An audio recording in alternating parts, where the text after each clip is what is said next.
Hi everyone, welcome back to the podcast. I am Sam Moores, and with me today I have Bisi. I'm hopefully not going to say this wrong. Ezerioha? Ezerioha? Yes, Is that's that right? correct. Well done. Well done. Hi Bisi. Can you tell the audience who you are and what you do?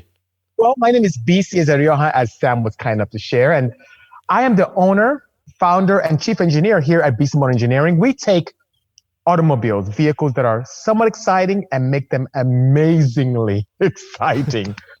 We do a lot with OEMs, we do a lot with privateers and larger companies like Mattel and EA. Wow, I think I first came across you.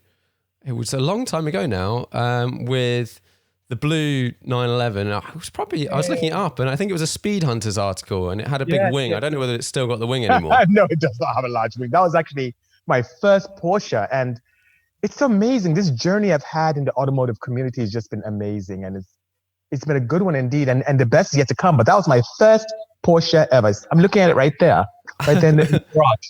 Yeah. So if we can sort of go back to sort of, I guess, earlier on, the beginning-ish, how did you get into this pathway? Do we have 5 hours? Yeah, we've got loads of time. Well, as you can hear from my accent, I'm not American. I'm not from here. I'm Nigerian, actually. I'm from West Africa. Mm-hmm. Come from a family of scientists. My father's a geologist, and my mom is this brilliant biochemist.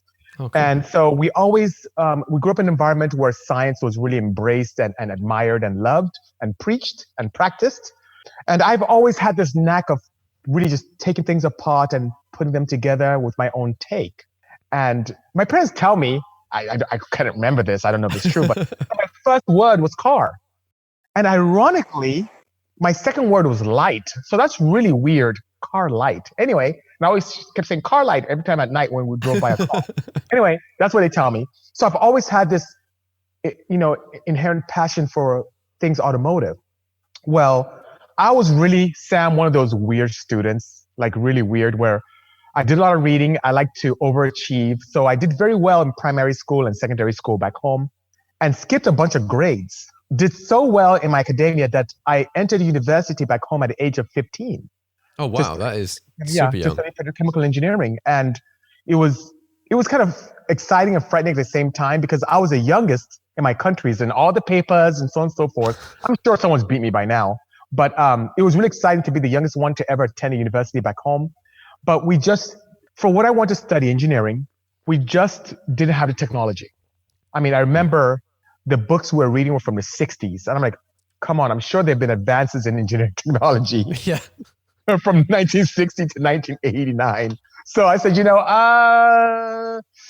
Dad and Mom, I begged them to please allow me to come to the United States like they did. They went to school here in the US. My mom went to Cal State LA.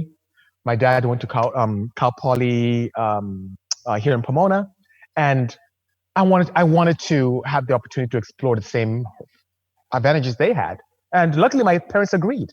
They agreed for me to do the same thing and come here. Well, during that semester when I decided to come over to the US, my father was in Europe taking care of business. My mom was still back home taking care of the factory. They have a cosmetics factory back home. And so I came to the United States after my mom escorted me to the airport with 2 suitcases and a family that my dad knew when he was here working in the oil companies, waiting for me at the Los Angeles airport with a sign that said Bisi. And that's how I came to Whittier. Now, what's interesting is I still didn't know about my passion about automobiles, but when I was in school, I had this brilliant idea, by the way. When I was in school, I decided that I didn't want my parents to take care of me anymore. I wanted to kind of fend for myself, which was the most difficult and most rewarding thing I ever did. I remember calling my father on the phone and saying, hey, Dad, don't send resources anymore. I'm going to take care of myself, pay my own way. And he laughed at me because he didn't think I could do it. And that laughter really pushed me. And I said, okay, I'll prove to my dad, I'll find a job and I will fend for myself. And Sam, it was really, really difficult. I mean, I had no idea. I Never really understood the benefit of money or how hard it was to make money because my parents always took care of us and I had a very comfortable upbringing and it was really difficult. But it really did forge a spirit in me that allowed me to continue to do what I do today. I bought my first car. I needed something that was very reliable, right, as a student, and something that would be good for for transportation, but also that looked really cool, right? Because I'm the student, I wanted something that looks cool. So I remember back home, I was looking at magazines and I loved the Pontiac Fiero because it looked cool. Yeah. Horrible car, by the way. And then the Toyota MR2.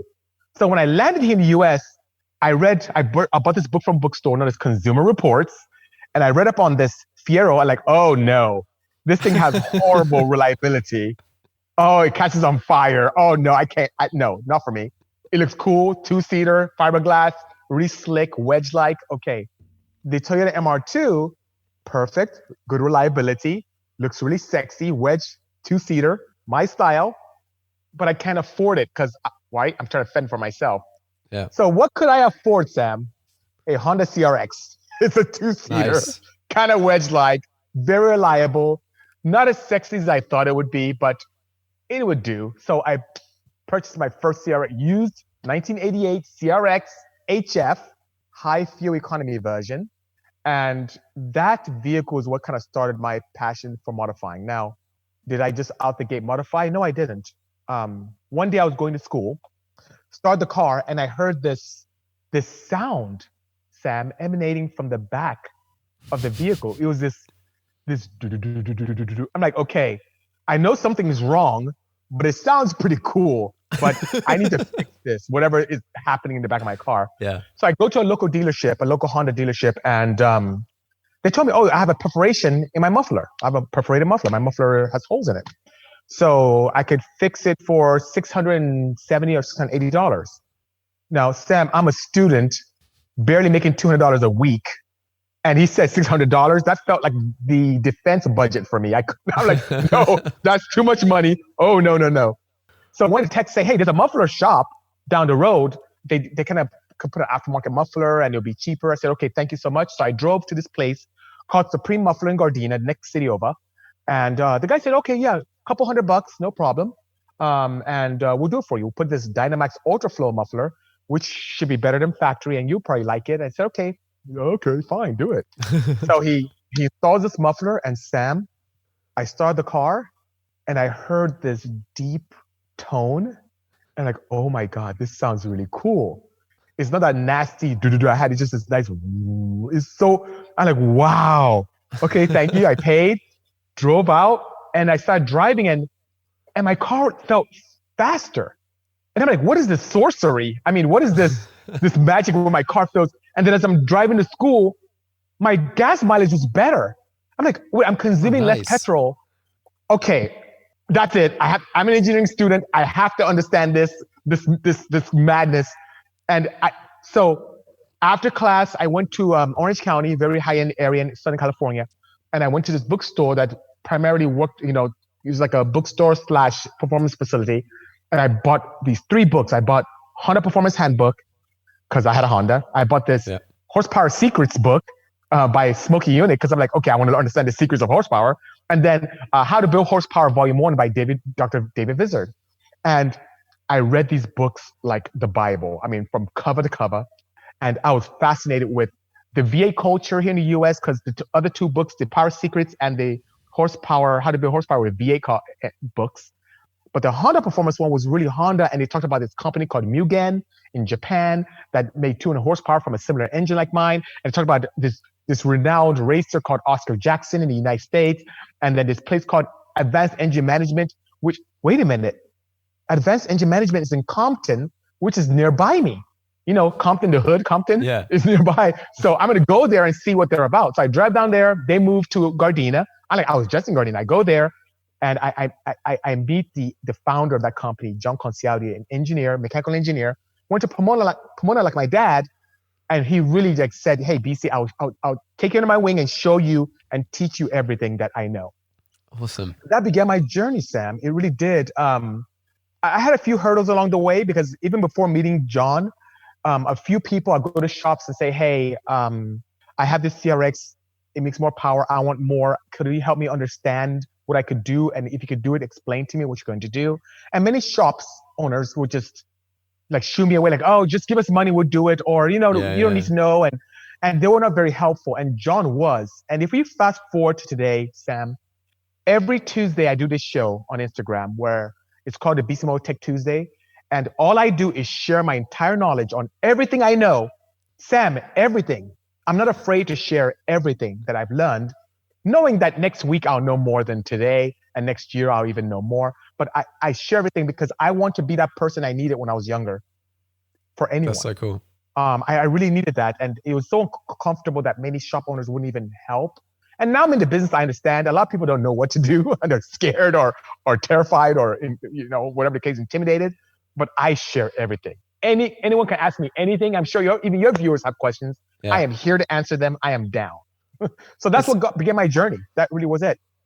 Sorry, I get really excited about stuff. Forgive me. No, that's so cool. I 100% get what you're saying when you went into the shop and you say, I want you to do X, Y, Z, but I want you to explain it. I'm the same sort of person that like, I want to know what you're doing because I'm just interested. Like I've come to you because you are the pro and like, I will pay you. But absolutely. Equally, like I would like to know what you're doing.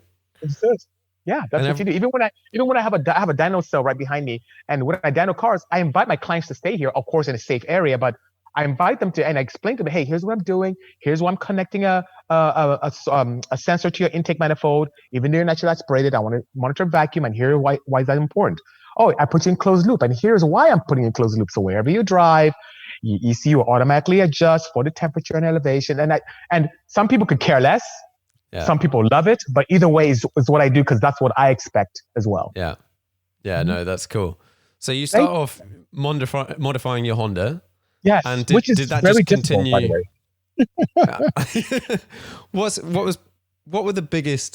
What were some of the hurdles that you came along the way? How far did you take that car?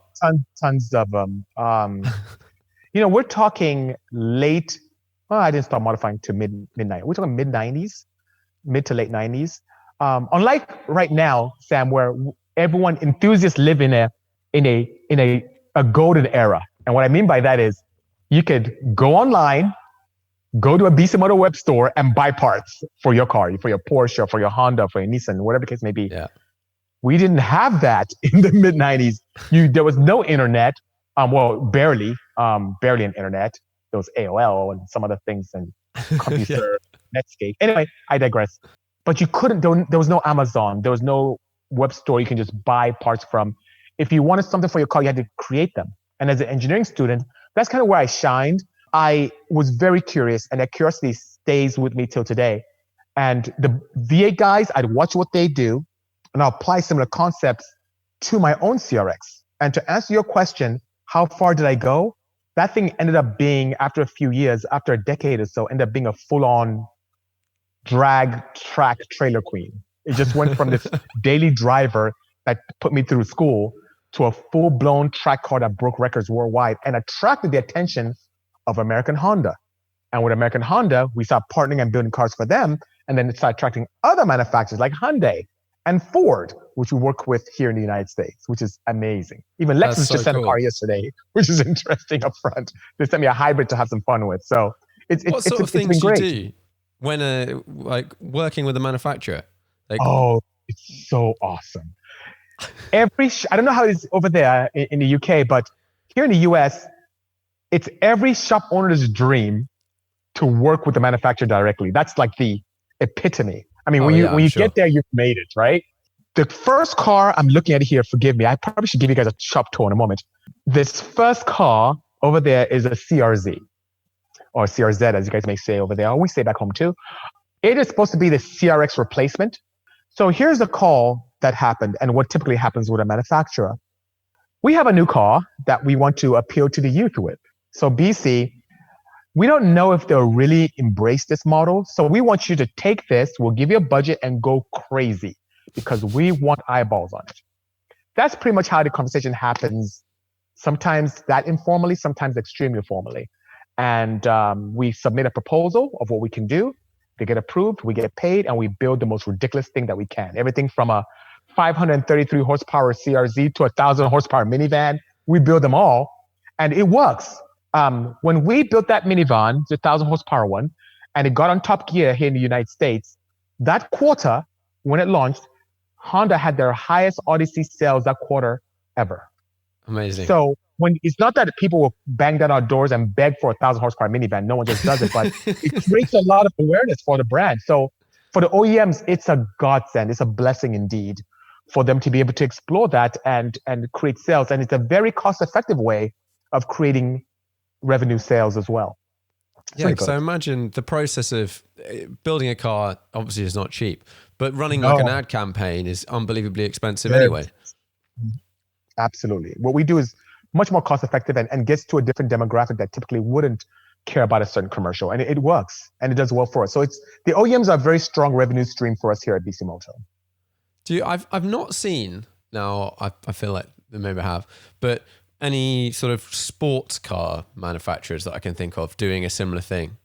Yeah, no, most of the guys are vehicle manufacturers that do a lot of standard commuter vehicles. So I haven't seen anything from, let's say, Lamborghini or Ferrari come to us to do that. But Honda is a very strong partner for us. And they even take our partnership further than just building cars for major shows and for pushing brands. They pay us for some technology. For example, there's a very popular V6 turbocharged application that currently exists in the market here in the US and worldwide. And the genesis, lack of a better, forgive my phrase there, the genesis of this, I'm giving too much away, occurred here. So the prototype for that engine was right here in our engine room. It's where it started. And we built cars for the race teams as well. It's been a great journey with those manufacturers. But you're right.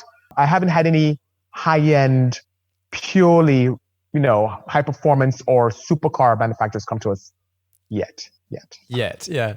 I guess that's the more mainstream cars lend themselves very well to this sort of thing because if they're not considered cool to start with, of course, when you make a mad transformation, you've made a mad transformation. If it's already GT3 RS or something and you make it faster and whatever, it's just plus a bit.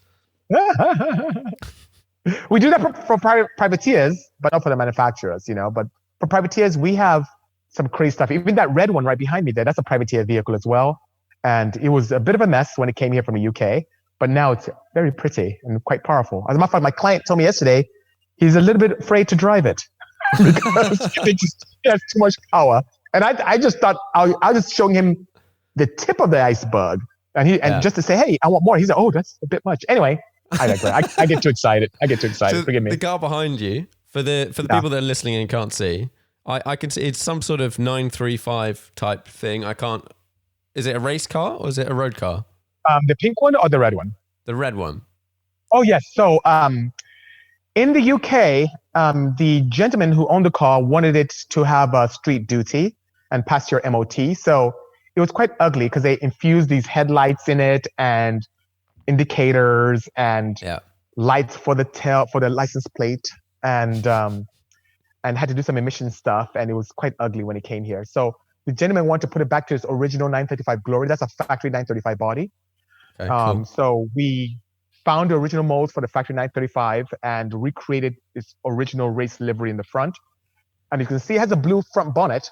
Only so because the gentleman wanted to recreate, once again, you crash a car on the track, you need to put it back on the track, you just grab a front end from another car, throw it on. So he wanted to give that whole race theme to it. So that's why it looks like that. And it's been well received by this large community in SoCal known as Luftekult. There's this big event here where there's a lot of air-cooled celebration. And this car was a highlight of the last one. It was really well received. But what we did with that is we took the beauty of the classic 935 and infused modern technology into it. Because Sam, I'll be honest with you and your audience here, I love old cars and how they look. I really do. They're beautiful. There's a beauty of it when we didn't have to worry about crash standards and pedestrian safety and all this craziness. The cars are just beautiful art. But I despise old technology. I love modern technology. So what I tend to do on my privateer side is that we tend to infuse modern technology into older classic vehicles. And that's a perfect example. That vehicle has CAN bus communication, has Hall sensors throughout the entire vehicle instead of old mag or mechanical read sensors. It has the capability of impeccable gas mileage and drivability because it's now sequential fuel injection opposed to batch. Even the injectors are modern. I have these very nice spray patterns courtesy of EV14 injectors from Bosch. It starts up. You don't have that start. It just starts up. It's just nice. So it looks old school, and you can see hints of modernization in it, but it's internally under the bonnet. It's absolutely madness. It's just fantastic. That's so cool. What Thank you, sir.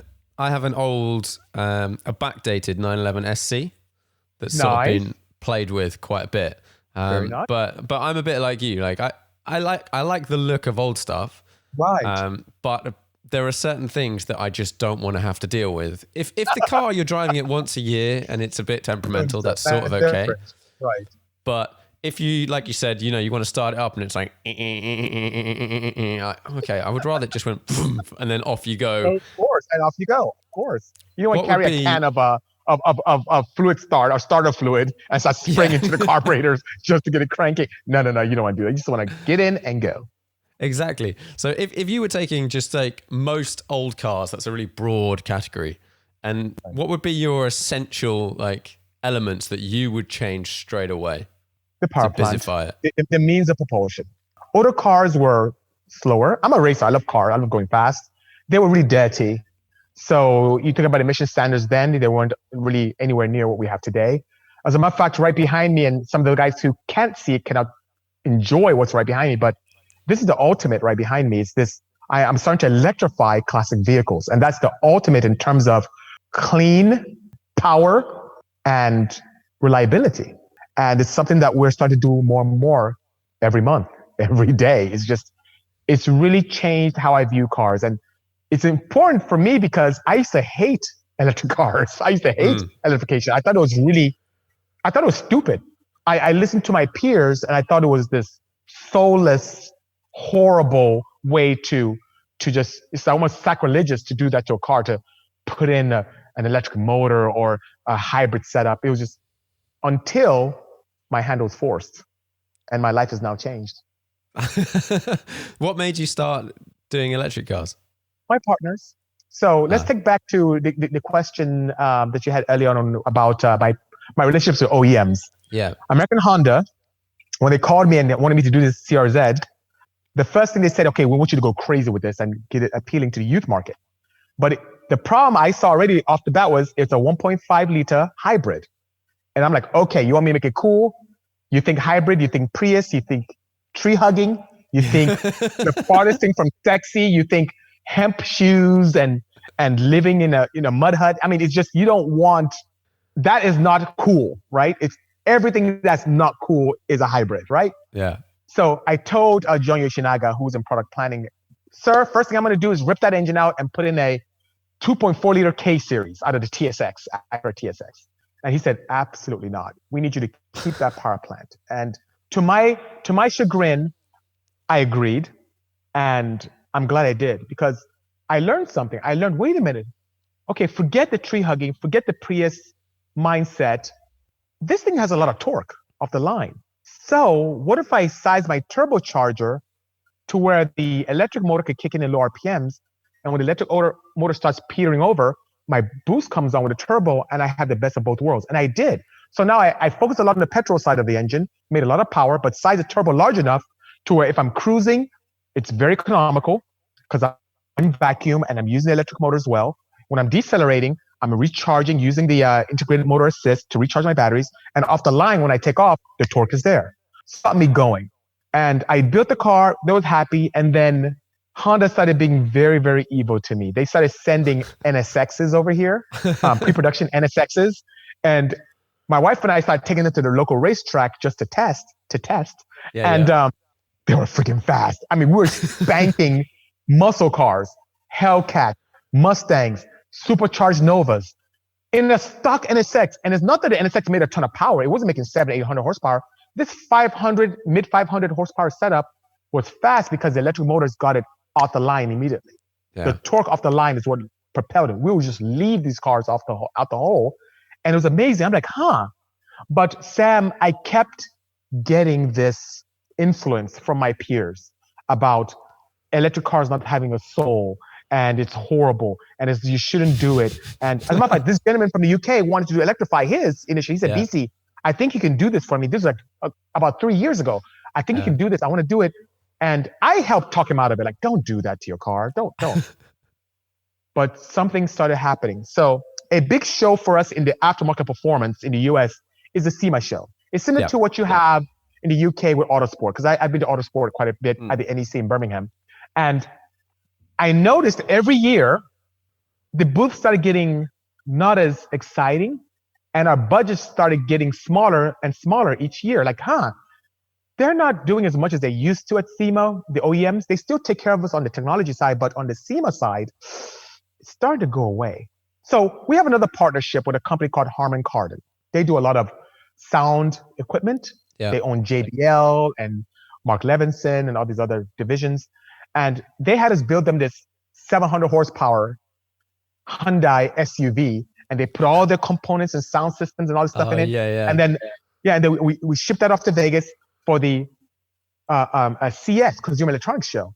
And then, of course, since we built it, they invited us over and gave us passes. And my wife and I and the team were blown away. We're like, wait a minute. What is going on here? This is the same convention center that we were in 2 months ago.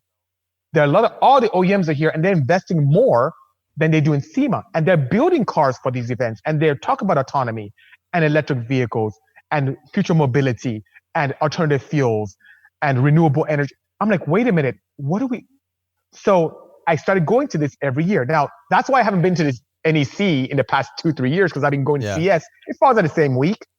Sam, you should see this show. I mean, what Mitsubishi and Honda and Porsche and Ford's booth is out of control. Chevrolet, they're all there with this agenda of the future mobility, and it's electric.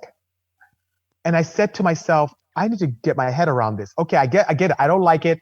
It's not sexy. It has no soul. I need to build something. So I had this build on paper.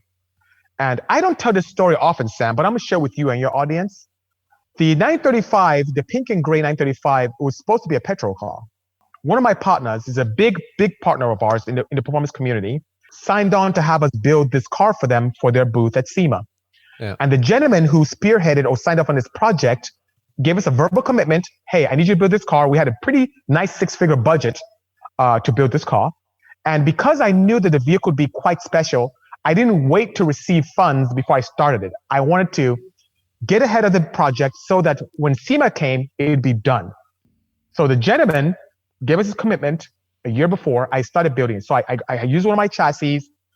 The wife and I found the original Kremer molds, paid a lot of money for the molds. We grafted this to a standard Carrera body from 1984, paid thousands of dollars, tens of thousands of dollars to get this going at a paint shop. And then the gentleman who commissioned it got let go from the company for embezzlement. Oh, no. Now, because of that, the nature of his departure, everything that he committed to was stopped. Oh. So here I am, halfway through the project, car's primed. I invested tens of thousands, knowing that I'm going to get much more to cover it, but I invested my own money, and this car is sitting here now. I'm like, what do I need to do? Sam, I haven't told anyone this story, and it's totally internal, but I'm sharing with you and your audience now. And my wife said to me, she's my vice president of the company. She said, Bisi, you know that thing you have on paper? I think now's the time. I know you're going to put it in like a regular 911. You should probably put it in this crazy 935. I think the internet will just explode. And I said, honey, that's a good idea. So that's what happened. This project was supposed to be a corporate project with a lot of backing behind it. And because of what happened, it was a blessing in disguise. I mean, I was terrified because I invested a lot of our private money into it. Yeah. But I ended up building it as an EV, and it ended up being one of the most amazing. The first time I drove this, Sam, I felt like I need to find all the people that told me EVs are soulless and slap them all. Slap them in unison. It is the most amazing, ridiculous. And I love speed. And I took pride in something else. I mean, you may see some of my videos on YouTube where I show how easy it is to drive this car. It's an enthusiast car. Sam, I can give you the keys. I can give our mom the keys, and our mom could go inside, turn the key, and then drive off. While if you look at some of my other peer engineers, when they build conversions, and I don't like this about my peer engineers, when they build conversions, you have all these switches you have to hit. You have to hit the main switch and wait a few seconds, and the negative contactor, and then a pre-charge contactor, and then the positive contactor. And who wants to do that? Or there's another popular one where people use screens, these ugly touch screens. They have to touch so many things just to get it running. You're an enthusiast, Sam. I'm an enthusiast. I happen to be an enthusiast first and engineer second. So that being said, I build my cars like akin to what you and I would love to drive, right? So you get in, you look around, you smell. It smells like an old Porsche. It looks like an old Porsche. It feels like an old Porsche. It turns on like an old Porsche. But then after that, you press on the throttle and like, oh my goodness, this is the most exhilarating. I mean, 0 to 60 on this, and that's me rolling into it. No launch control. 2.06, 0 to 60. That's very fast. Seconds. You feel it in your chest. You feel it in your neck. It's amazing. And I live in California. I don't know how it is in your region. This state is very strict on pollution. So they incentivize us to do things to buy cars that are cleaner and do all the stuff. This car, even being an EV and being probably the fastest car in my arsenal, is legal here in California. I can drive it around and it's been approved for me to drive it daily, which is great. So electric cars have a soul. It's different. You don't have the rumble or the vibration you may get from a petrol engine. Yes, I can't shoot flames like I do with my other cars, but I could shoot flames, but it'll be a bad thing. This, it has its own sound. It's almost Jetson-like, this weird that you hear. It has its own. And the dangerous thing about this is you end up not realizing how fast you're going. You could look down after a few seconds and you're doing 100. You don't even know it. You don't even, couldn't tell. But you also have this weird connection with the road that I don't have with my petrol cars. My blue car is loud and it's rambunctious and it's fast, the blue 930. But you feel all of that. With this, you feel more connected with the road. You hear the stones in the road and you can feel the chassis and you hear things and the creaks and it's a different experience and it gives you a weird connection. I can't explain it. It's something that you have to experience yourself. It's very peculiar, but enjoyable to boot. It's an interesting one, that one. I, not that long ago, drove a Lotus Elise. Nice. And it didn't have an exhaust. It was completely factory, but you couldn't really hear the engine that much. Right. So also, like, if you weren't on the power, you got that sensation that you were talking about. And then I'm sure it would be heightened in an electric car, but you could just hear all four tires. And therefore, like, when it's squealing, whatever's going on, it's that removal of the engine. It's good you suddenly feedback. Have it. Right. But the thing is that there is, in this case, there is a sound. And I amplified mine because in the back of the vehicle, I have this aperture where I didn't close off the compartment where you sit and the engine bay. So you hear all the electric noise and motor. It's this, it's so cool, dude. It's just cool. It sounds like you're in the future. It's just cool. If you see that movie Minority Report and you hear the cars, it sounds just like that, but a little louder because you just hear everything. And it's changed my life. And now people are telling me, Bisi, shut up and take my money. I have a long list of people who want conversions, including one of the heads at Google. Found out about what we did, sent his Caterham down, and we're now modifying his Lotus Caterham to electric. And he's a CEO for the autonomous vehicle program for Google, for Waymo. And that's one of many people who we have in line to electrify their cars. And it's been a great journey. I look forward to some wonderful things to come. I really am. Going from combustion engines to, and like for people that haven't seen Bisi's builds before, they're all like your 930 turbo. It's just like flames everywhere, heavily turboed, to electric. That must have been a massive, was that quite a big jump to building an electric car, or it is, not so bad? It is, and you're absolutely correct. It is, and the things that I'm so used to, I mean, think about where I started. I started with small displacement, high RPM automobiles initially, or engines initially, and then transferred over to force induction, and then flat six force induction. And it's been a great journey, but I really love thinking out of the box. I love technology. I love learning. The one thing that was difficult for the electric conversion is I underestimated how much work it was from a wiring perspective. I underestimated how dangerous it can be. Of course, petrol engines were literally sitting on almost sitting on a tank of flammable fluid, but you don't think about it because it's so you can ubiquitous. smell it. Yeah. But with the EV stuff, I mean, you're dealing with 400 plus volts here. It's quite dangerous. So I had to dust off my little background in electrical engineering with some of the electives I took when I was in college and consult with some experts in the field as well to point me in the right direction, because there are things there that are quite interesting. But I was able to put my own take on things, and it's complicated from a wiring and from a safety and fail-safe perspective, but the components themselves are quite simple. You don't have anywhere near the moving parts in electric motors that you do in a petrol engine. And that leads itself to great reliability. I don't have to change the oil.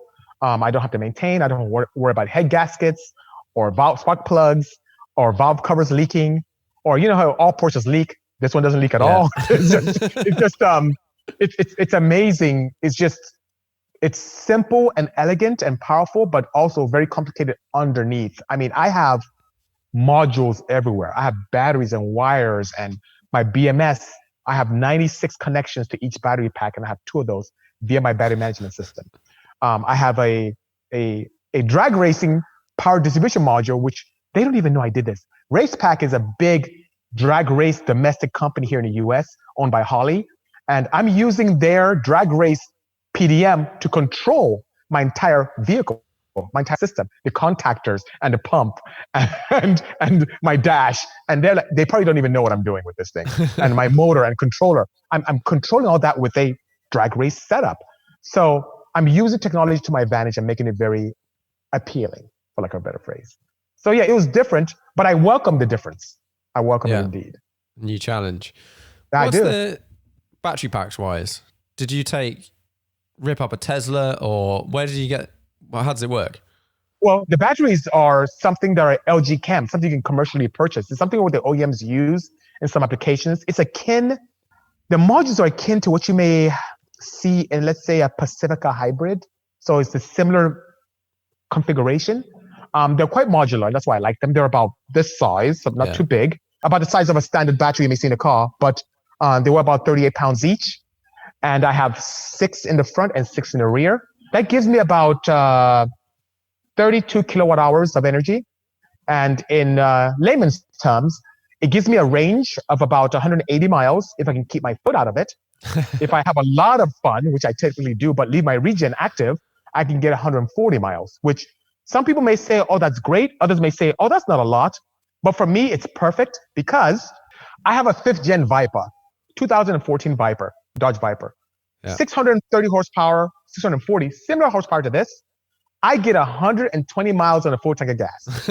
So my goal was, I want to build this supercar EV.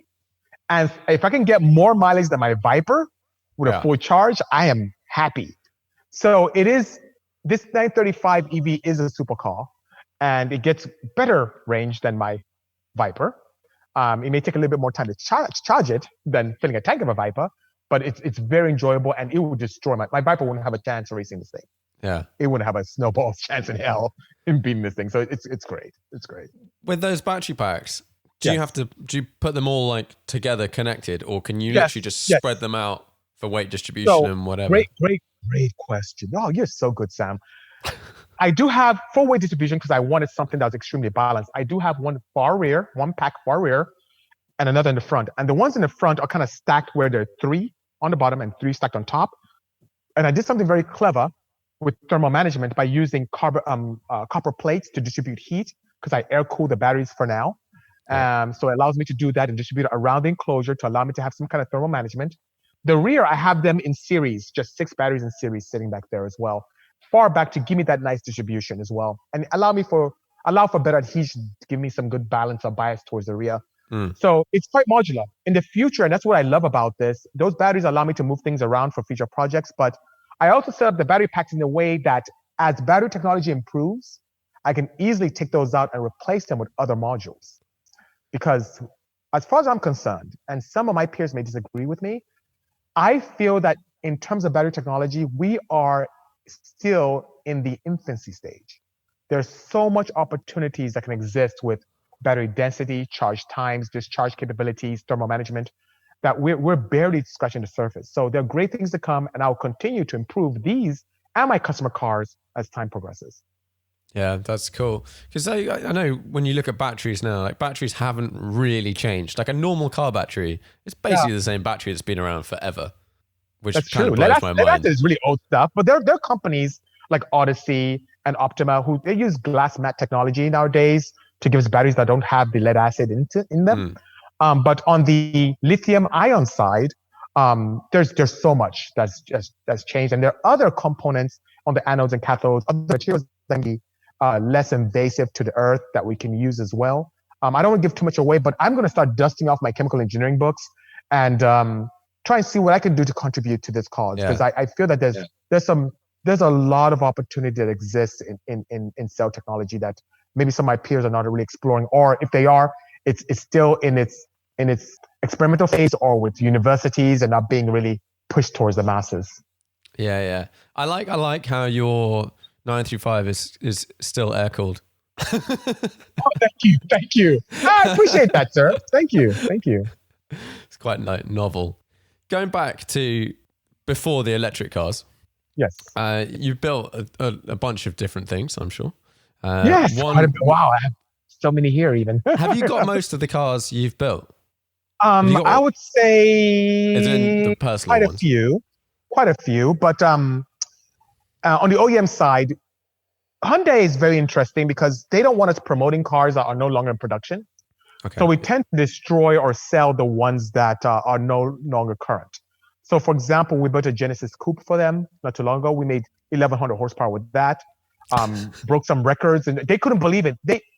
They sent 4 engineers from Korea to explore. No, it's not possible. And I showed them what I did, and they even went with me to document me taking it to 178 miles an hour in Arizona on a airfield, which is pretty crazy. They couldn't believe their cars could do that. So, but that car, after the car went out of production, I ended up selling it to one of my clients. We get people who walk in and say, "I want that car, not for Yeah, sale. yeah. I want it, not for sale. Okay, how about this price? Okay, so you can have it." So, that being said, on the OEM side, sometimes we destroy them. Sometimes we sell them to clients if they so want it. Some people pick them up. But there's some cars that are just so near and dear to me that I don't part with them. Like the first CRZs here, the 1,000 horsepower Odysseys here. I have a Veloster N that we did last year for Hyundai, which is still here. But on the OEM side, those are kind of the other cars that have stayed with us. On the Porsche side, I love Porsches. So I have a lot of my Porsche builds still here, which is pretty interesting. I have the Ninja Turtle up front. I have, of course, the 930 iRock.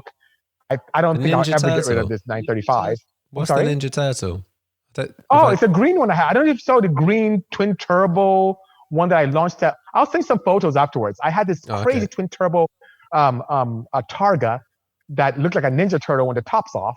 So we kind of call it a ninja. It's kind of greenish like a Yeah, turtle. yeah. And so I still have that here up front.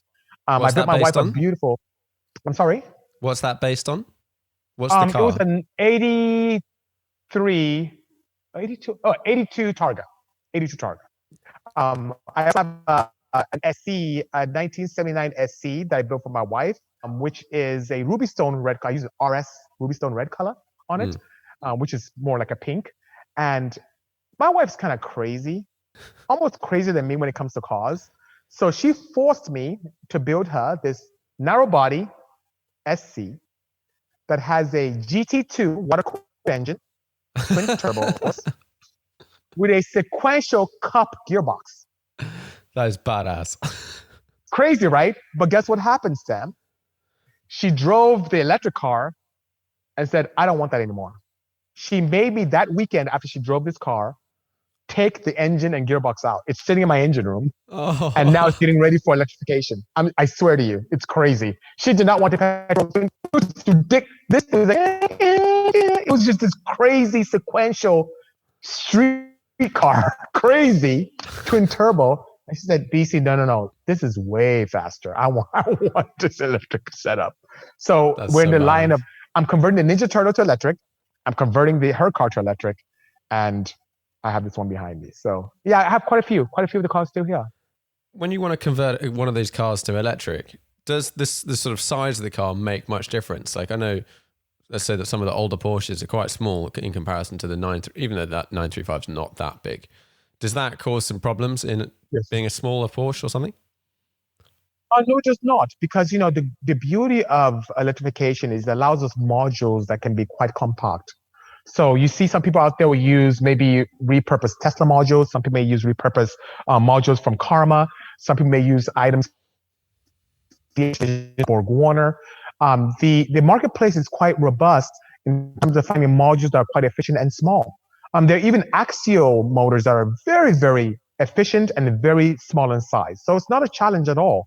As a matter of fact, one of the beauties of the Porsche 911, because of the layout being a RR, rear engine, rear wheel drive, is that it allows us to build these concepts without being invasive at all. I don't have to cut anything out of these cars. If I were to convert your car, for example, Sam, I wouldn't cut anything out of your 911. I could literally remove your petrol engine, put it up for you, electrify your car non-invasively, and when the time comes where you say, you know what, I want to go back to the roots of my original petrol engine, within a day or so, we can put everything back in. It's really nice. That is really cool. I want to try one. I want to try one. If you're ever here in the US, if you ever visit, I'll have you drive this thing. You would be just shocked. As a fellow Porsche file, you know how Porsches feel. And you know how, I talk about how an old Porsche smells. You know that smell. It's still there, but then you press on a throttle and it's like, okay, this is uncomfortable. It's kind of weird, in a good way, of course. Yeah, it's so cool hearing someone that's clearly a car enthusiast about like all the stuff that like I like as well, but also has found, you've moved into the electric space and you are enjoying it. Whereas I think I see a lot of people that are like, oh, we're making this electric car or whatever, but I don't really trust them as like a car enthusiast to start with. I don't go, and on the side, you drive this or you've put it into this shape. So, but it's really cool to see someone that's like clearly enthusiastic and then also enjoying electric cars. It gives me hope. Thank you so much. Thank you. The future of tuning is bright. Really is. What's like a normal amount of horsepower for one of your cars? Ooh, my petrol stuff. I'm known as a 1,000 horsepower guy, so I have a lot of 1,000 horsepower stuff. Even my 930, the blue, the big wing, that thing almost killed me when I first built it.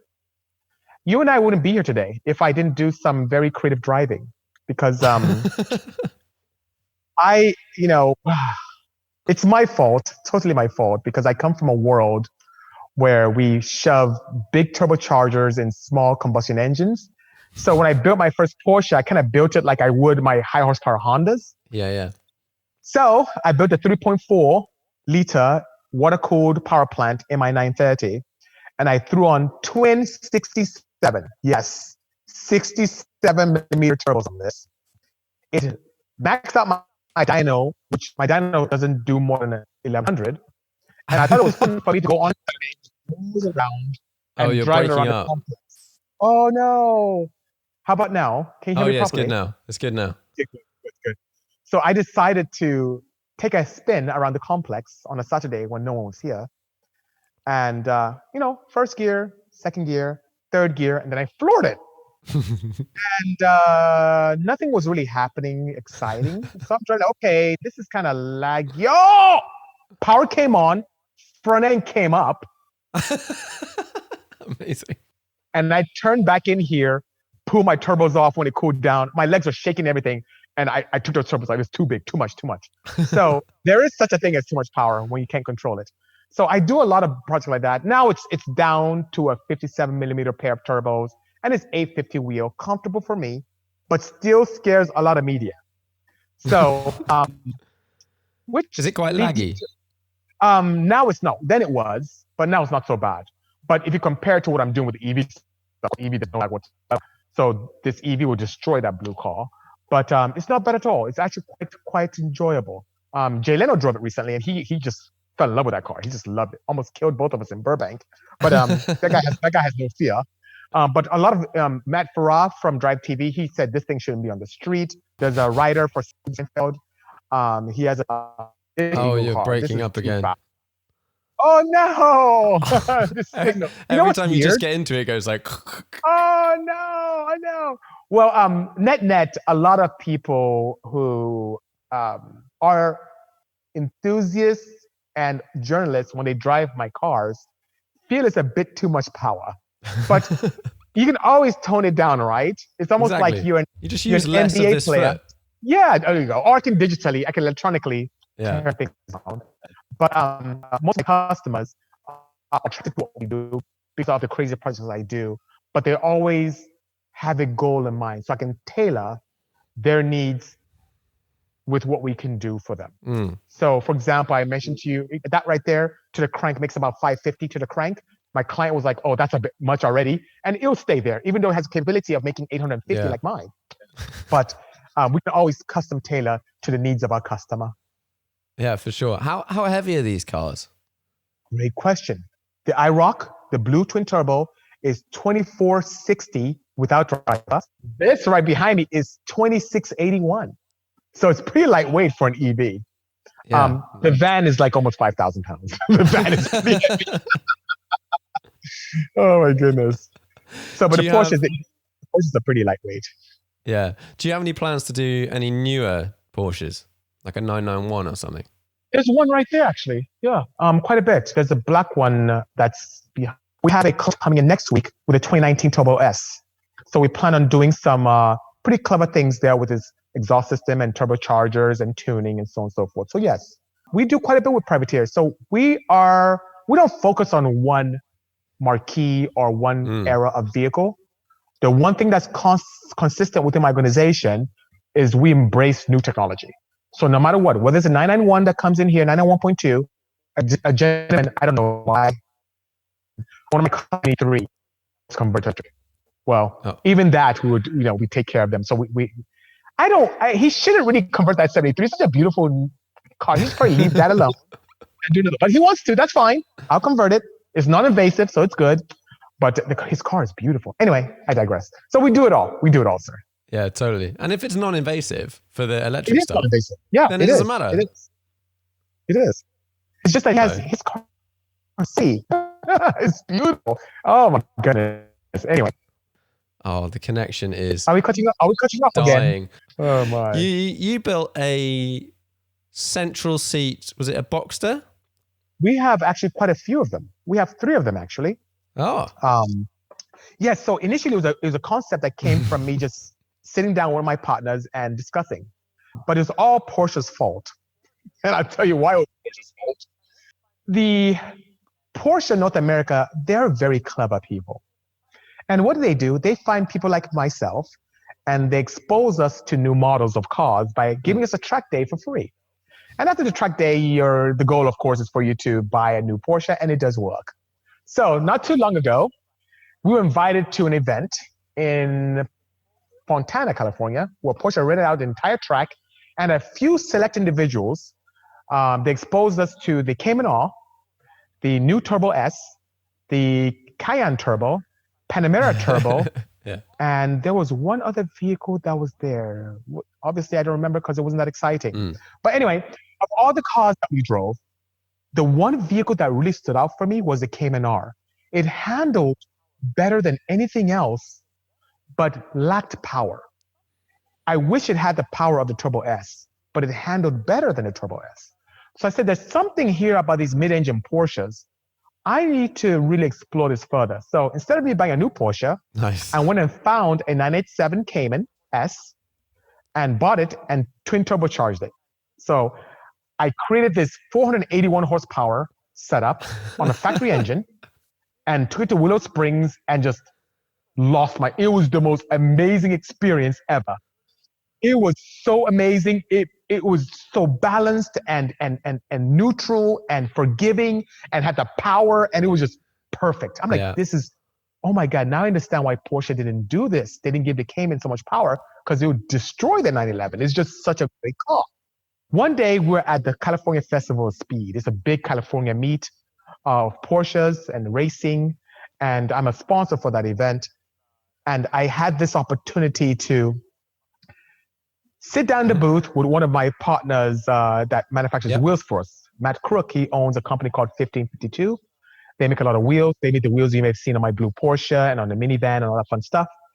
And I was saying, hey, Matt, I wonder what I could do to make that Cayman even more balanced. I wish I could just maybe move the seat to the middle, like give this a whole different experience. And he's like, Bisi, if anyone is crazy enough to do it, you can. I said, you know what? I think I'm going to do it. The following weekend, I went to an event called God Bless This Mess. It was a Porsche shop in the West LA area. And they had this Boxster on the lift with an expired engine and had a for sale sign on it. And no one wanted this thing. And I said, ooh, what if, instead of me getting a Cayman, what if I use this Boxster and then I can make a mold of my Cayman roof and put a Cayman roof on it? I made them an offer. They sold me the car. I had the car here. The team and I dismantled the entire thing, made a mold of the Cayman, fitted the mold on the top of the car. And then from afar, I'm like, wait a minute, this looks just like a freaking Cayman. Okay, here's what we're going to do. We're going to build this. And I'm going to submit this to the Porsche Owners Club and see if they can create a class for mid-seat Porsches. And we can probably do a good business out of this. So I built the car, put a similar twin turbo setup in it, then took it testing at Willow Springs again. Sam, my goodness. As anyone would, the first time on the track, I was really afraid. I'm driving at Streets of Willow Springs. I'm going really slow the first time around the track. Like I don't know what to expect. It's kind of weird. You kind of have to get used to it because you're sitting in the middle of the car. You almost want to drive left a lot, which is kind of weird. And then after a couple laps, you get used to it. And then I was really going slow, Sam. I mean, there were Acura Integras passing me up. And then each lap, I was getting more and more comfortable and going faster and faster and faster. So Sam, at Streets of Willow, there's a turn 3 that is quite sharp. So you have to slow down and navigate that at slow speed because it's a very sharp turn. So, I'll get to speed and get to that turn 3 and I'll slow down and I'll navigate the turn, no big deal. Well, by the 5th lap, I was having a lot of fun. This thing was just amazing to drive, right? And I forgot about that turn. And I was coming at speed. Yeah. And I'm like, okay, I'm going to crash this car first time. I'm going to crash it. I'm going to crash it. I'm going to crash it. And that's the red one, the red center seat. So I let my body go, because you don't want to, the thing about racing, if you crash and you're tense, you can really absorb a lot of the energy of the impact. So I know that if I'm going to crash, I kind of just let my body go to just loosen up. So that if I crash, I won't absorb a lot of the energy. So I really loosened up and just applied the brakes as hard as I could without locking. And I was still too fast. And you know what happened, Sam? I turned. I navigated a turn. It hugged it like a rail. I didn't go off track. And it just went around. I'm like, oh my, I'm shouting in my helmet. I'm screaming in my helmet. Oh my God, this is the most amazing. I got off the track immediately. Went to one of my fabricators, Sam. He works with us here. He's a seasoned driver. I said, Sam, this car is amazing. He's like, whatever, BC. You're just saying that. You're having some illusions of grandeur because you built the car. I'm like, no, Sam, drive it. Sam gets in. Do you know that Sam didn't come off the track for 9 laps? He just didn't come off. I had to put fuel in the damn thing. It was the most amazing. I'm like, oh my God, we have stumbled onto something. And to be honest with you, I've had so many people drive the car and they say the same thing. It is like a go-kart on steroids. It's like how every race car should be. It's the most amazing thing ever. Even Jay Leno drove and said, my goodness, I have an F1 McLaren and this thing is way more fun. It's just amazing. So you take Porsche and what they've done and you make it even more Porsche and it's absolutely amazing. So since then, we built one, which I still have in the house here. We built a second black one for the 50th anniversary of Hot Wheels in collaboration with Momo. And then Mattel had to have one. So they commissioned us last year to build the gold one. Now I think about it, it's red, black, and gold. It's like the German colors, isn't it? Yeah. Anyway, so the gold one is still here. We're supposed to deliver it a couple months ago, but a month ago. But with COVID, everything's kind of closed.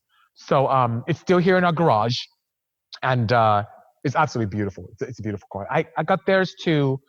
At low boost, they make 330, and with a press of a button, I have to push to pass Hot Wheels mode.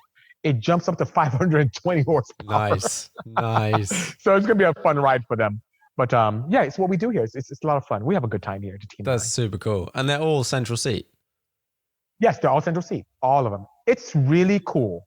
I mean, the only bad thing, you can't take passengers, but as a selfish driver, it's really driver-centric, and it's a lot of fun. Sam, you would enjoy it. You would think that every car should be this way. It's so amazing. It's awesome. And your view is amazing. You get to use both side mirrors. It's just great. It's great. It's great. But for the center mirror, I have a camera in the rear. So when you look up, naturally, like when you look up, you're looking at a rearview mirror, but it's a camera that's projecting the image to you. Rather than your head. Yes, sir. I had that similar sort of realization. I got to drive a BAC mono. I don't know whether you've seen one of them. It's like a single seater How was thing. that experience? It was really, really cool. I got to drive it at Spa in Belgium. And that is so cool. That's a good track too. That's so cool. It was that thing, like you said, like you get on the track and you're driving around and you're suddenly like, oh, there's the right of the car, there's the left of the car, I'm in the middle. It's just this completely different experience, totally different to everything else. And then you get back in a normal car and you're like, well, why am I on one side? Exactly. You're so correct. No, you've done so many cool projects, just so many cool projects I look at when I was looking through back. Did you do an RWB for someone? Yes, I did. So as far back, believe it or not, we've done 5 cars with Nakai. But the most popular one that we've done is the one we built for Electronic Arts for the Need for Speed franchise. So Need for Speed franchise, there was one launched about 5 years ago, and they want to use legends from around the world. And so they brought instead of fake characters, they brought real people from the car community to participate in this game. So Magnus Walker, Nakai, you had people like Ken Block, myself, Steph Papadakis, quite a few legends from around the world automotive community were converged in the UK and filmed for this game. So if you actually play that game, you can interact with Magnus and myself and Nakai. And to launch that game, that particular series, EA reached out to us to have us build them this collaboration car between Magnus Walker, Bisimoto, and Nakai. So Magnus Walker supplied the livery, Nakai did the bodywork, and of course, in normal fashion, BC did the cool engine work. So we turbocharged this. They supplied this rust bucket of a 964 from Chicago, and they gave me a picture and said, we want this car to look like this photo. And we made it happen. It's amazing. That's the first one. And since then, Nakai and I hit it off. We've built 4 other customer cars since then. So both natural aspirated and turbocharged trim. And it's been really cool. It's really cool.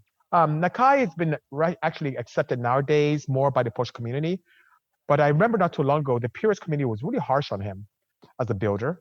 Yeah. But now it's actually not so bad. Not so bad now. I think people have sort of got over themselves a little bit and realized that people are allowed to do whatever they want. Amen. Absolutely, sir. And also these cars are very cool. Yes. I think I didn't realize for a long time that a lot of the RWB cars weren't really modified. Like as in they visually were. A majority of them are not. And then like finding out that you've played with the one and stuff like that brings a little bit back to me, because I'm like, yeah, I feel like if you're going to have a car that looks that mental, it needs to have some beef to go with it. Thank you. I'm right there with you, sir. As a matter of fact, if you think about it, with the added aero and drag that comes with that, and the added track and weight, the cars are actually slower than they were stock. Yeah. If you think about it. So that kind of, defeats the purpose. But, Nakai's done well for himself. I live in a city called Hacienda Heights, and there's a lot of young Chinese money there. And a lot of these kids, there are a lot of them who've purchased his kits. And Nakai charges what, $20,000, $25,000 each. And in my area, they're like a good 10 of them in my area alone. So he's done well for himself. No, they're really cool looking things. I think they're awesome. They look cool. But I just agree. They need, if you're going to do that, you need to do a little bit more oomph. Although I was talking to someone recently about this, and let's say an Audi RS model.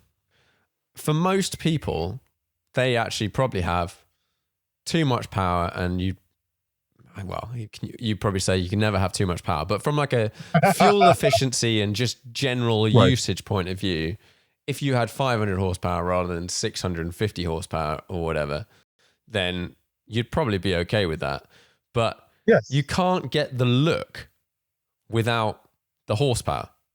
So you can't buy an RS looking A6. Understood. You have to get the RS6. Understood. Whereas I think they would sell a ton of S6s with a £5,000 option to have the wide body kit on it from factory.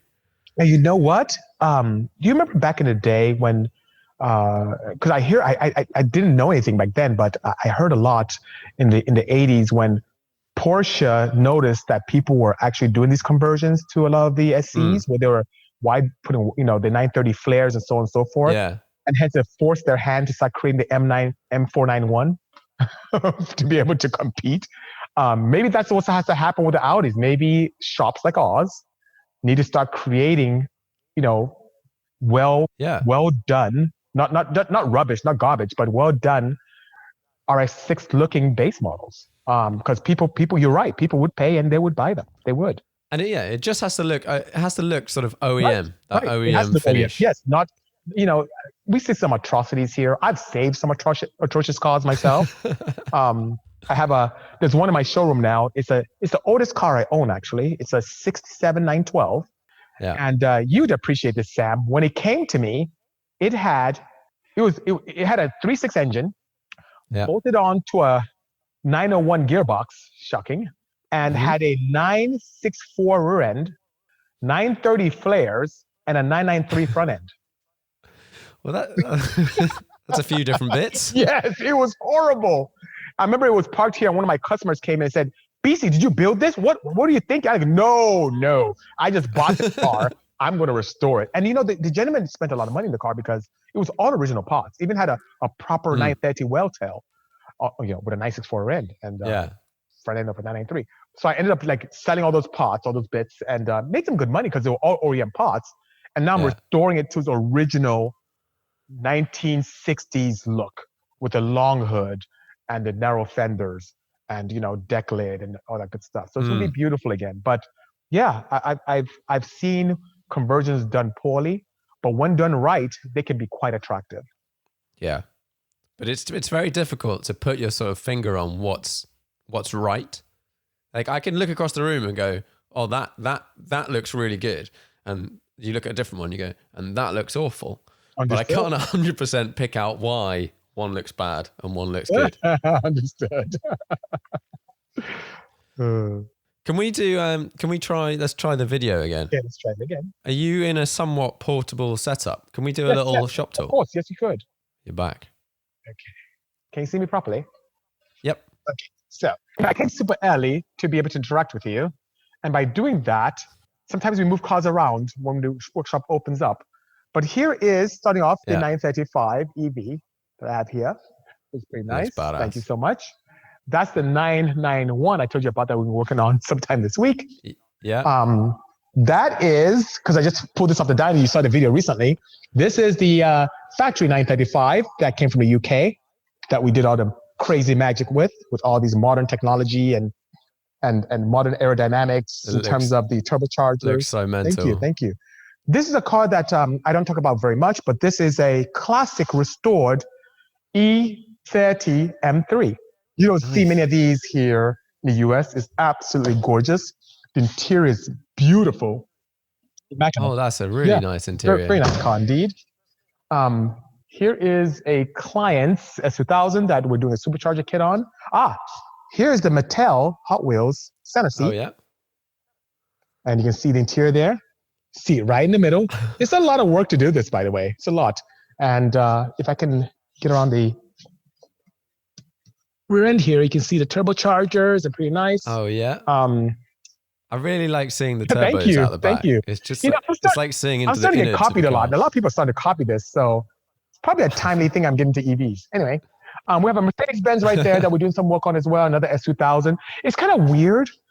We're getting this upsurge of S2000 clients, and they're spending a lot of money in their cars. It's pretty interesting that they're starting to do that.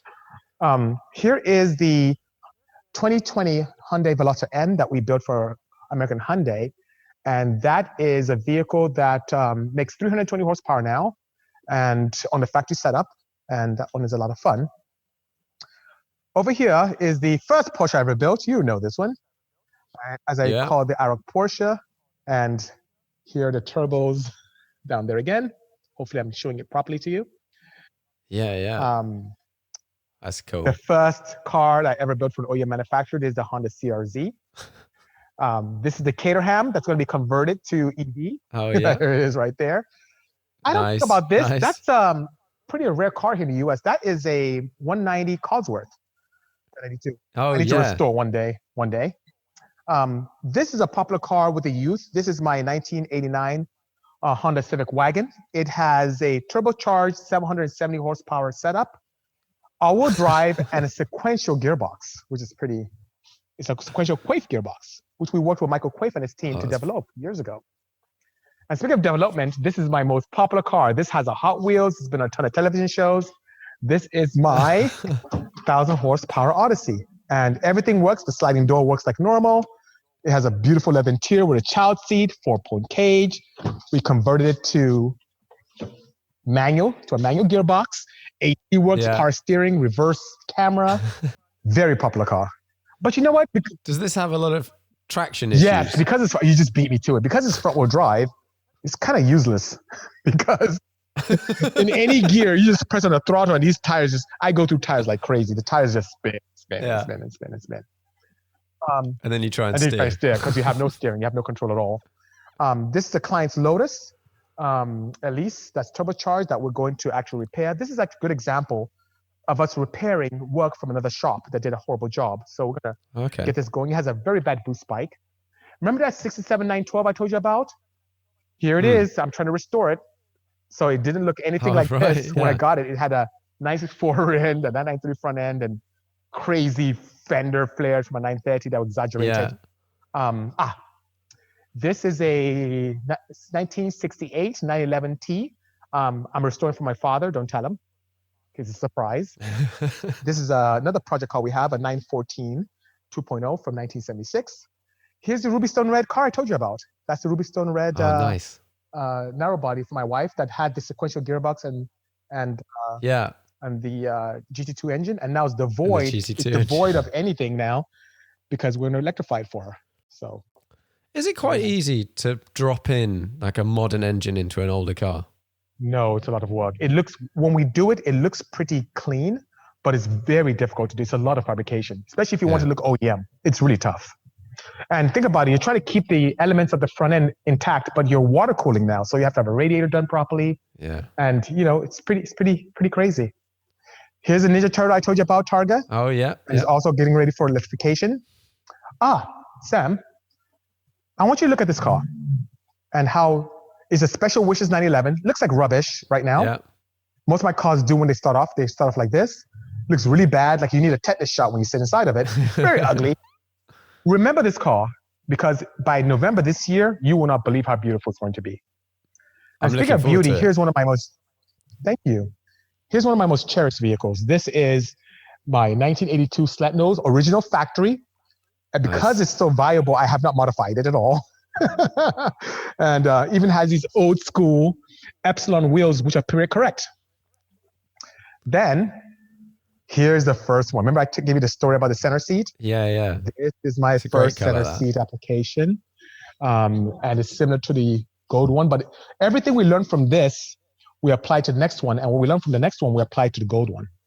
And instead of having the pipes in the middle like we did on the gold one, this one has the pipes far away. Oh, right, yeah. Yes, but turbos in the rear. This one's a lot of fun. It also has a push-to-pass function as well. Another project car that I have here, this is a 1976 912, very sought after by racers in America because it has a no sunroof application and manual windows, so it's quite lightweight. Yeah. This is the second center seat that we did in collaboration with Momo and the 50th anniversary of Hot Wheels. And you can see once again on the inside. And we did some big different appointments on this one as well. Pretty cool. Has a little commemorative 50th anniversary steering wheel and all that fun stuff. That moment where that's it. One of your cars gets turned into a Hot Wheels car must be pretty special.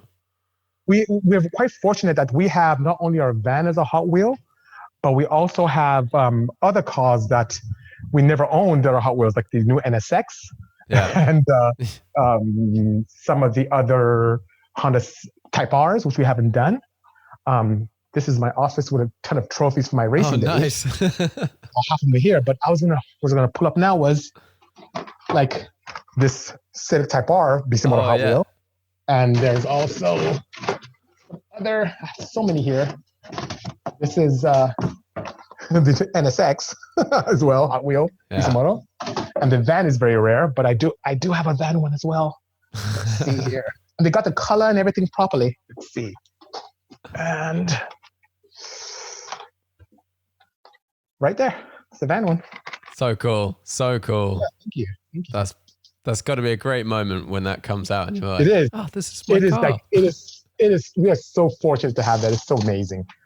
So amazing indeed. Awesome. Well, it's been awesome to chat. You're too kind. And I normally wrap these up with 5 questions. Okay, let's do it. Are you ready? I am ready. Do you have a most memorable driving trip or journey? Most memorable. Wow, I have so many, but let me see what's the best one ever. My father and I had the opportunity to drive. I built this crazy 996 twin turbo, which, by the way, I feel that the 996 twin turbo is one of the most underrated supercars ever. I mean, I get it. Some people don't like the headlights, but the engine is amazing. The gearbox is almost indestructible. You can have a lot of fun with just a small investment, a decent investment in it. So I built this 520 horsepower one. And my father and I drove up the coast. We met at Magnus Walker's house, and a whole group of us drove all the way to Monterey. And it was so enjoyable because I never got to spend that much time with my father. And then we got to know each other even better. Because, once again, we're African. So we have this, you don't look at your father in the eyes. He's your father. You're the child. Even if I'm 80 years old, my father is still my father. But we really had this great bonded connection. And then he had a very strong appeal for Porsche camaraderie, because he saw how the enthusiasts got together. By the way, this is a guy who used to come to America and watch my races, and he saw how some of the Honda drag races behave, and then now he's exposed to these Porsche people, and then Magnus pulled him aside, and they had a good discussion, and they exchanged numbers and photos, and he's like, man, I want a Porsche. That's why I was building that one. I told you, don't tell him. I wanted to have his own as well when he visits, because he just thought that the Porsche community was so tight-knit, and it was just so wonderful. So that was really the most memorable drive for me. That's so cool. Thank you. That sounds like a great memory. Next question. 5-car garage, unlimited value. 918 Spider. Nice. Taycan Turbo S. And would you mess with all of these cars? Oh, each and every one of them. From the day Taycan Turbo S. And then you said garage, right? Unlimited resources. I will build I'd build a Moby Dick all-wheel drive EV for the street. Some of the purists would kill me. Nice. I would also like to have like a K4 setup. That's a hybrid, as in 2 electric motors in the front. Yeah. And a petrol engine in the back with an integrated motor assist. He's at a limited budget. And then, probably a late model Koenigsegg. That'd be it. Oh, nice. I really like the idea of the heavily turbocharged Porsche, whether like a 935 K4 or something, but with the hybrid part of it, because you can still have the crazy boost, the flames, and all that stuff, and still have you're right. And still have the electricness and just the response. Of course. Sounds badass. Are you giving me a hint? I can make it happen, I would totally at some point be keen for a heavily turbocharged Porsche. There you go. That has some electric Very in it, nice. for sure. Very nice. Right. If you could only drive one car for the rest of your life, what would it be? So the car. And you're allowed, there is a little caveat. You're allowed like a £500 Bisi, $500 thing for luggage and family or whatever. Okay. So it doesn't have to be super practical. It can be 2 seats. Rest of my life, I'll be completely honest with you. It'd be what I already built. It'd be that K3. The K3 with me adding some creature comforts to it. I really like that car. It's eye-catching. It's also efficient. I've always, Sam, you and I didn't talk about this, but one of the things that I never do share very much is building my crazy cars with exhaust systems and shooting flames were great, but I always had this guilt about what I was doing with all these exhaust fumes. I really did. And that's why almost all my cars are flex fuel. I use ethanol to power them, thinking that I could help and have less detrimental emissions. Yeah. But now that I have an EV, I really feel good driving it. I just feel good driving it. It's no emissions whatsoever. So that being said, it would be the K3. That would be it. That sounds, and perfect reason as well, because you can, as technology changes, you can change the technology in it. And if I visit London with it, I don't have to worry about paying extra charges or congestion fees or anything like that. No, exactly. You just cruise around everywhere. Exactly. And because it makes not much noise, people won't assume you're speeding. Of course. Right. What do you think is undervalued in the car market at the moment? As in a vehicle, or as in a vehicle? Yeah. Or what vehicle is undervalued? That's actually a pretty good question. I would say, that's a good question. I would say, and I'm going to be correct with this, and please don't be upset, but the 996 C2, it's actually, I know the purists in the market, some people say it's kind of a rubbish car, but it's starting. But it is cheap. It is relatively cost effective, and it is still a Porsche, and it handles like a Porsche. And I know it's Porsche's first foray into the water-cooled arena, but I have a feeling that the prices of those things are going to start going up fairly soon. So I think it's undervalued in the market right now. I'd agree with that. I think if you look at all Porsches throughout sort of history, if you look at 996 and go, it's not been loved for a long time, and the price has reflected that, and now, like in a 996 turbo. Oh, now that's just amazing. It is punch, right, for your pound. Of course. Do you remember the 964? Not too long ago, people hated that too. Like, 964, horrible. Know. I bought a few for $7,000, but look now. Nice. Oh, people can. Oh my God, 964. I sold my $7,000 one for 50. Imagine that. Nice. So nice. Yeah. Yeah, maybe get a couple of 996s. I know. Make something happen. Okay, what's the most interesting car to you at the moment? This final question. Most interesting. What are you globally? It's it's the cyber car. It's really the Cybertruck, I would say, from Tesla. Oh, nice. That thing is really weird. I thought it was a joke. I really did. I was waiting for the punchline. Okay, he's gonna say, okay, psych. Okay, just kidding. No, it's really interesting. I mean, and I haven't decided if I love it or hate it. Yeah. But it is the most interesting car right now because I love that it exists. Yeah, it's bananas. May exist. Yeah, understood. Might exist. We'll see. Yeah, just people going out and doing something completely different, and all these people that hate, like, yeah, okay, but don't buy it. So it doesn't matter. You know what? Absolutely. I mean, I get that a lot. I mean, even with me doing what I did with the K3, I had a couple of death threats. People are going to kill me for doing that. What? Sacrilegious. How dare I murder a car like that? But I'm very polite, and I tell them, hey, this is is actually, upcycling a car is actually better than even building a new one. The energy that goes into building a new car is much more than me repurposing this. And by the way, I found that car in Palm Springs, rotting in someone's garage. It was never going to see a road or track again. And now I've given it a new life, and given a new life that's very clean. So that being said, I have no chagrin with what I did. I love it, and more to come. I may have to do a hybrid, like you just said. Now I'm thinking about it. All day. I'm going to give you a call, Sam, and say, hey, remember that hybrid we talked about? It actually exists now. Anyway. No, it's been great. It's been awesome to talk to you. Thank you, sir. I've followed you for a very long time. Thank you so much. And you do wicked projects. Thank you. Sorry about the connection. Just everyone is at home nowadays, and the internet's been kind of patchy since this whole stay-at-home accord we've had here in the US. Yeah, everyone's been watching Netflix and gaming. Exactly. Okay, well, thanks very much. My pleasure.